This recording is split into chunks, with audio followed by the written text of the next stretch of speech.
All righty. So what I want to do right now, it's not going to be exciting to watch. You can listen though, and I'll be able to share this. I want to read an article for you at libertyunyielding.com. The article was published 2 days ago, December 4th, by J.E. Dyer, and it's called "In Trump's Campaign to Save the Republic, we haven't seen the key supporting evidence yet." In Trump's campaign to save the republic, we haven't seen this key supporting evidence yet, by J.E. Dyer. So it's going to take me about 15 minutes. It's worth checking out. In a military campaign like the invasions of Saddam's Iraq in 1991 and 2003, there is designated a main effort and a set of supporting efforts. The main effort is the constructive center line of the strategy, the one on which the momentum may accelerate or slow, but is always propelling the campaign most directly toward its objective, e.g., to reach Baghdad with massed force and reduce Iraq's national authorities to disorganized impotence so that there is no longer any focused national will. The supporting efforts contribute to the main effort, affording it what it needs in terms of strength, protection, breathing space, acceleration, and preparation for follow-through, including the need to move on to a next phase. In some cases, supporting efforts are maneuver vectors in their own right, such as flanking moves to complicate the enemy's battle problem geographically.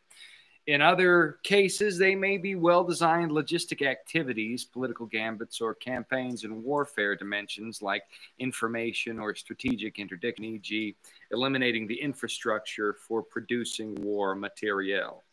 Over the past month, in the aftermath of a 2020 election grossly contaminated by discrepancies bearing all the hallmarks of fraud, we have been watching unfold what I believe are the main effort and one of its major supporting efforts in President Trump's campaign to rectify the great wrong done by massive fraud and avert a fatal coup against constitutional government in America. What we haven't seen yet is the supporting effort on which, because the schedule of the U.S. Constitution is inexorable, the operational success of the campaign may hinge. So let me read that again. What we haven't seen yet is the supporting effort on which, because the schedule of the United States Constitution is inexorable, the operational success of the campaign may hinge.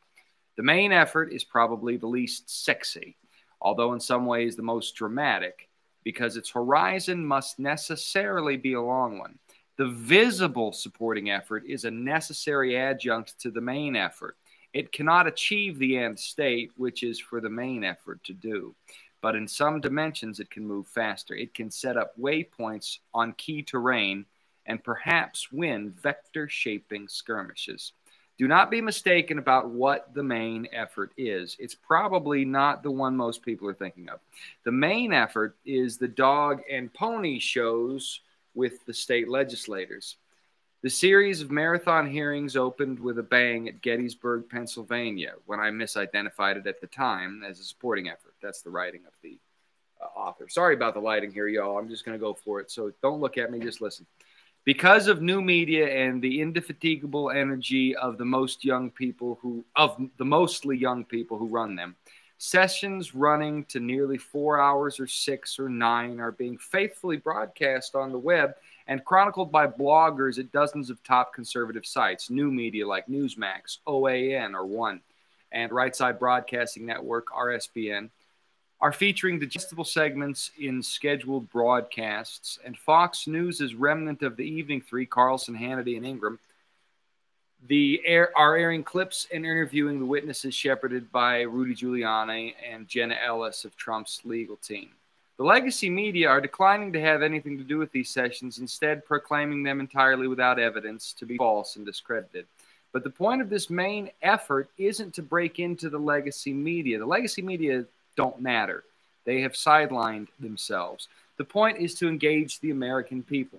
The point is to get the state legislatures to hear evidence in a format that brings them before their constituents and confront the evidence publicly. The point is to face the nation in the forums that matter with the reality of what just happened. In the face of such astonishing facts, which must assuredly be sifted to be gauged accurately, but that they are being attested to by oath-sworn witnesses with signed affidavits is a fact, America cannot remain the same. We can't continue to stumble along in complacent somnolence, reassuring ourselves with bromides about election fraud being rare and unimportant. Bromides are comforting, lying stories. They're just unnecessary platitudes, basically. The potential has been revealed in each state visited so far, Pennsylvania, Michigan, Arizona, Georgia, Nevada, that the unaudited, unvalidated vote is far bigger than is needed to correct the outcome in Trump's favor. Very possibly it is big enough to correct the outcome in other races as well. And the evidence of tampering, the basis for suspicious, and the need for forensics audits are convincing. This isn't about a few votes cast by the deceased, though if you look on my page, I found 14,000 people over the age of 100 who were listed in Wayne County, which is Detroit's county. This isn't about a few votes cast by the deceased, though. It's about unconstitutional rules changing in swing states before the general election, which facilitated the lawless admission of thousands of mail-in ballots after statutory deadlines. Ballots that in multiple cases were delivered by non-official vehicles in the dead of night, and for the processing of which civic monitors were excluded, often under contumely and threats. Contumely is a word for insults, mean speech, as it were. As bad as that is, it's about more as well. The scope of the irregularities and evidence of misconduct are breathtaking to everyone who bothers to investigate them. Whether the testimony is about appalling conduct by election workers or numerous statistical discrepancies that have no possible innocent explanation, jaws have been dropping each day across the nation. This is the main effort because it addresses the foundational threat, a direct attack via election fraud on the social contract and the compact of government between man and the state. As George H.W. Bush said when Saddam Hussein invaded Kuwait, "This cannot stand." Americans will not be governed this way. They have the sovereign right to refuse it, and they deserve better. It is not merely a mild exercise of discretion to reject governance by fraud, but a claim of surpassing moral compulsion. There is none higher in the realm of human politics. People are not to be governed by lies, bad faith, and criminal law breaking. The main effort may achieve successes that help prevent a fraudulent near-term outcome by forcing a delay in the Electoral College vote scheduled for 14 December and or eliminating some states' electors from it. But it is the main effort because it's about the future. It's about the engagement of the people, about awakening Americans and our lawmakers at every level to what has been going on around us and provoking us to recommit by whatever means necessary to government of the people, by the people, and for the people, that it may not perish from the earth. The supporting effort we have seen so far, as alert readers may guess, is the approach through the courts. Lawsuits have been filed in several states challenging a number of the irregularities attending the 3 November general election. Some of the irregularities are manifestly deliberate, such as changing rules unlawfully at the last minute. Others require evidence and argument to establish actionable culpability and the need for legal remedies. It is tampering to lay out elements of the complaint filed by Sidney Powell's legal team in Georgia, which to date is the single most interesting and astonishing of the legal documents. In the interest of brevity and time, I merely include the link to it, and you can go to the article. I'll try and include that at the bottom of this so you can check out all her sources. There are a number of suits to date in several states, and in each case, the allegations are substantial. The Powell filing in Georgia previews the second of the supporting efforts, the one I believe is the operational ignition key, with its references to foreign interests and their involvement in vote processing systems used in the 2020 election, including those of Dominion voting systems and Smartmatic. But Ms. Powell's, like the other filings both in Georgia and elsewhere, include numerous other attested forms of irregularity, vulnerability to threat, and potential fraud. This supporting effort, the approach through the courts, like the main effort, might achieve the useful effect of helping to prevent improper certification of an electoral college vote. If I were handicapping the race, I would foresee both efforts being necessary for that end. But there's distinctive utility in processing questions through the courts, independent of the immediate operational impact of doing so. The issue of election tampering is emerging as one of appalling scope, and going forward, with engaged state legislatures and vigilant people, we can only benefit from hearing from our third branch of government. This is the greatest crisis for America since the impossibility was borne in on us of eliminating slavery with a stately paced timeline of increment and compromise.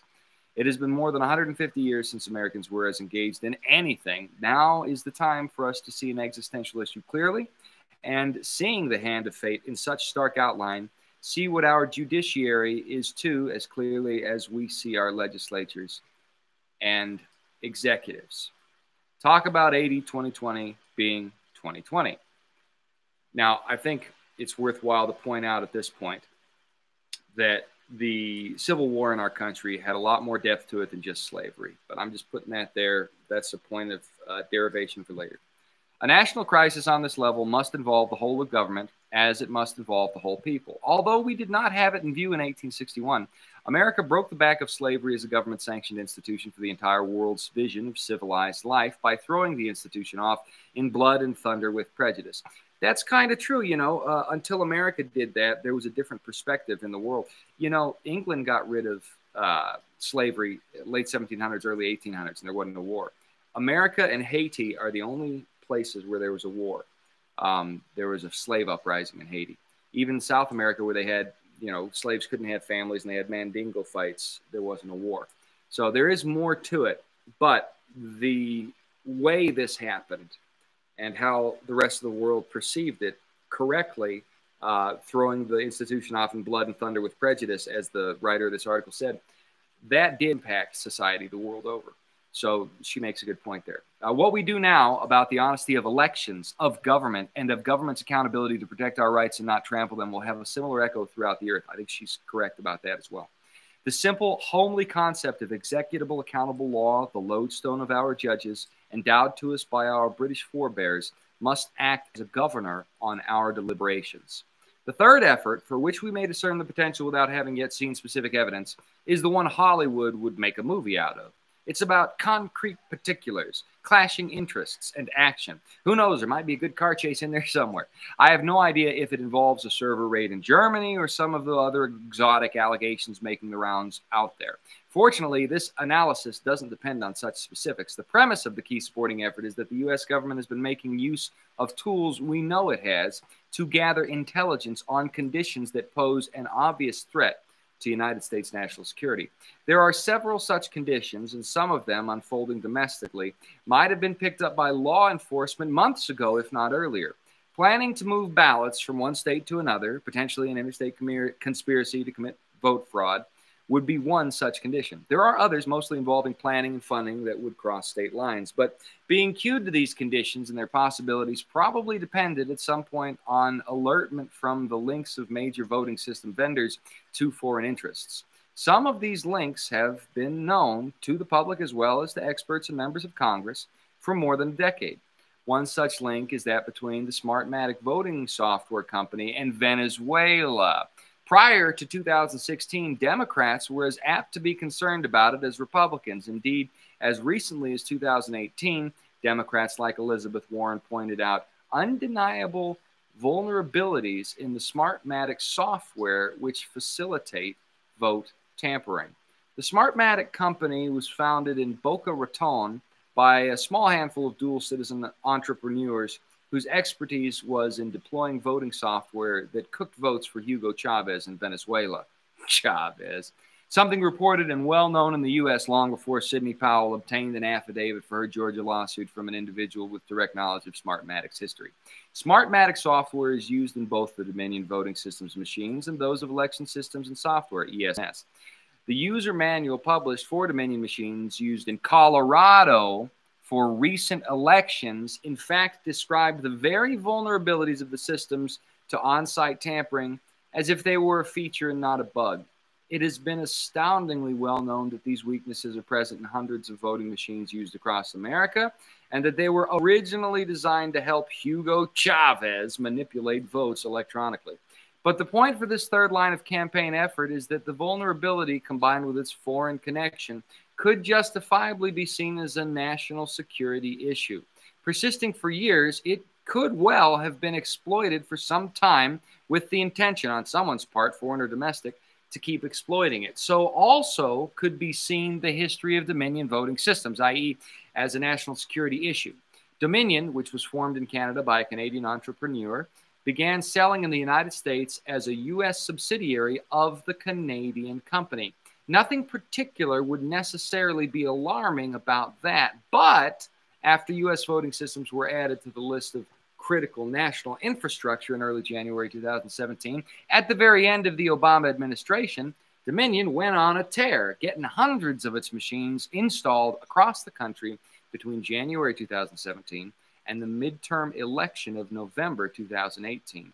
In this period, the U.S. subsidiary of Dominion was bought out by Staple Street Capital, a private equity firm started by veterans of the Washington Insider, Very Insider, Carlyle Group, and Cerberus Capital.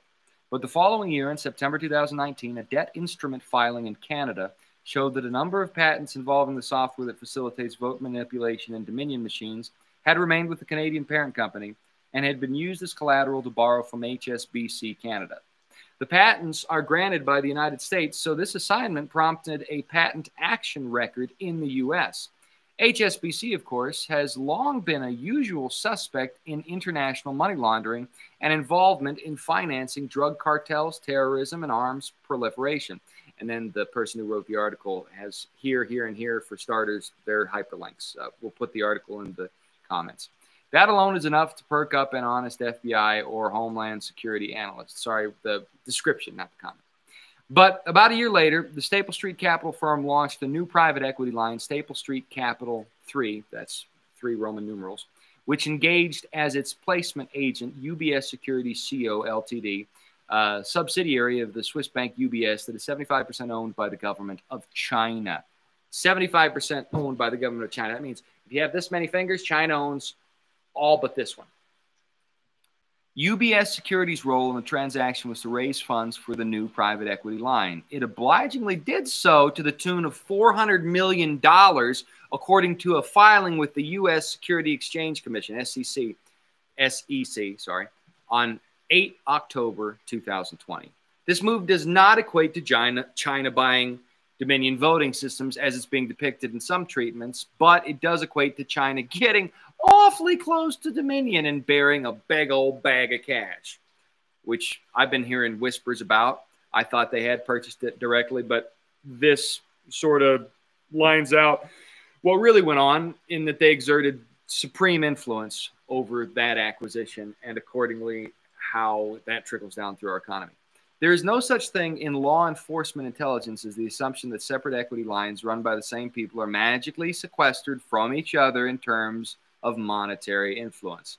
Just the information in the last 9 paragraphs, even with nothing else included, is enough to justify the kind of electronic information retrieval and surveillance the American public knows the U.S. government is well able to undertake.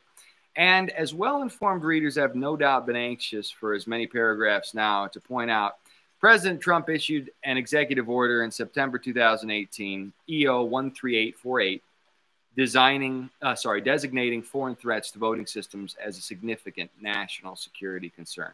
In hindsight, that EO fell just at the end of Dominion's big run-up to the 2018 election with its onslaught of system installations throughout much of the 50 states. It also fell a few weeks after the acquisition of Dominion by Staple Street Capital. And the effect of the EO was to articulate the national security justification for the means of surveillance to monitor and track what was being done with the implicated voting infrastructure. In other words, whether the analysts were at Homeland Security, chartered with monitoring critical infrastructure, the FBI, Treasury, or even, for the foreign power aspect of the problem, at CIA, they had presidential authority to pull trons and go to town. If we know anything about Trump, we may reasonably guess that he's had someone he trusts at the NSC level watching over the effort. The result could well be a devastating exposure of far more individuals in the U.S. as well as foreign operators than anyone would imagine. It is by no means beyond the realm of possibility that many Democrats and even some Republicans, including elected officials, are on the list. We need not add to the mix any inventive storylines about secret software being deployed to catch everyone in the act to recognize that a supporting effort along these lines, using only the normal tools of government surveillance, would be something akin to Sherman's march through Georgia as an accelerant to the main effort. If Sidney Powell and fellow attorney Lynn Wood are to be believed, the devastation will indeed march through Georgia. This third effort, the key supporting effort, is one we have all the conditions for. I don't suggest that we have dispositive evidence of it at this point. That means through this evidence, boom, you got it. It's one of them legal terms. But if we haven't been doing it, our feckless sloth ought to be the subject of epic lament for centuries to come, because we should have been.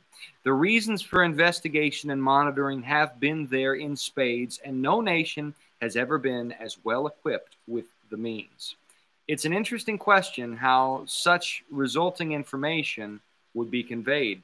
It might be unveiled directly to the public, but if it implicates a lot of public officials or other high-profile individuals, they are almost certain to include associates of Joe Biden and Kamala Harris, starting with a laundry list from the DNC.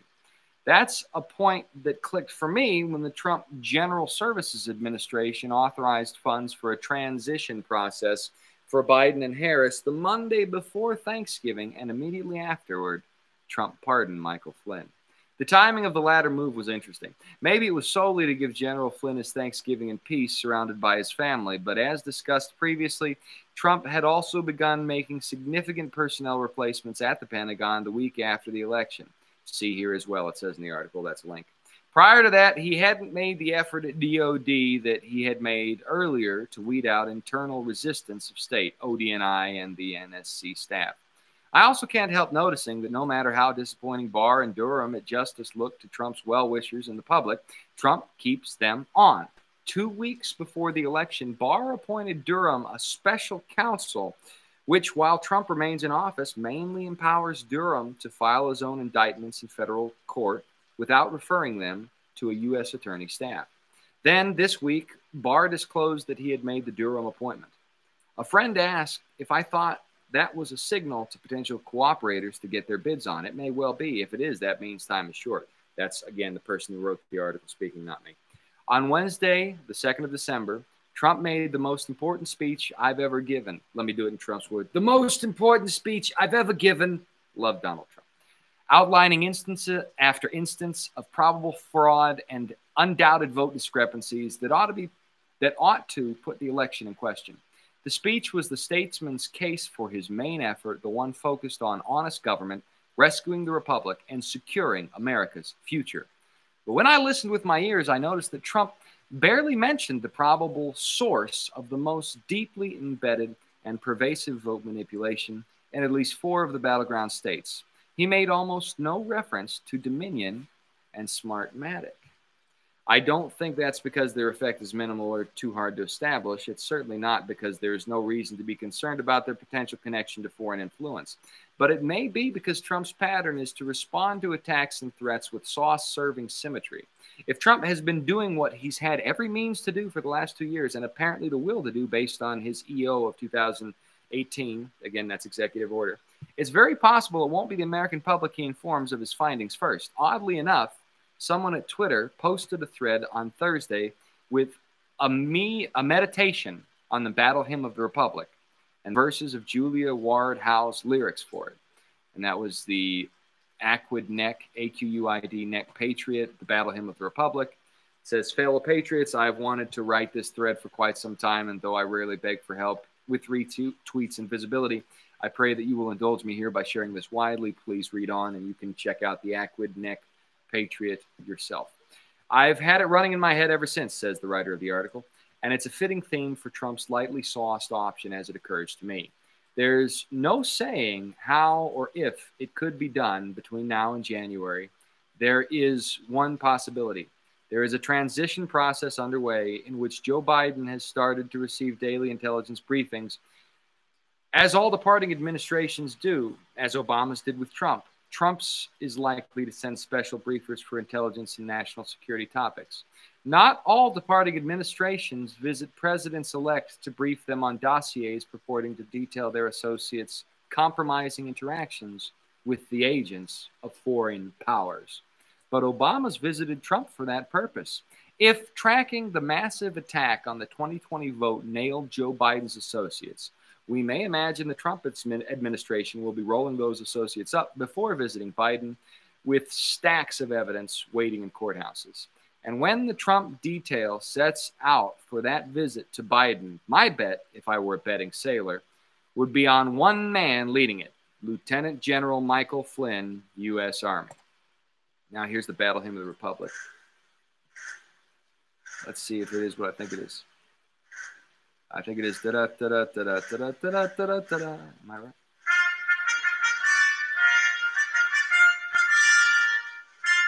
Maybe not. I had to look this up until we played it.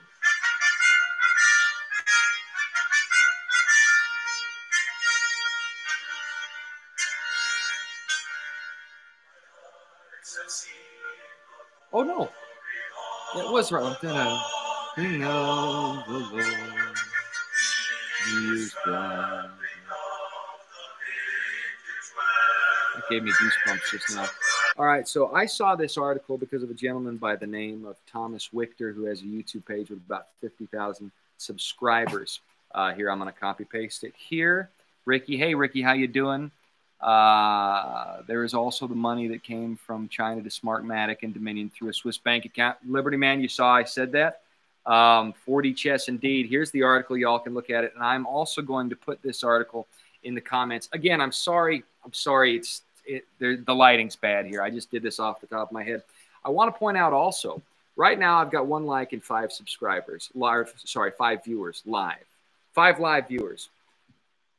When President-elect, those aren't bunny ears, they're quotation marks. When President-elect Joseph Biden, or Joe Stalin with a picture of Stalin and Joe's face and a mustache, did his live Thanksgiving remarks on YouTube, there were 1,000. I have 5. Okay, so I have 1/200th of the influence of the leader of the free world if the media isn't lying to us. If they are lying to us, which I think they are, then guess what? I don't have 1/200th the influence of the most powerful man in the world with 5 live viewers and bad lighting, okay?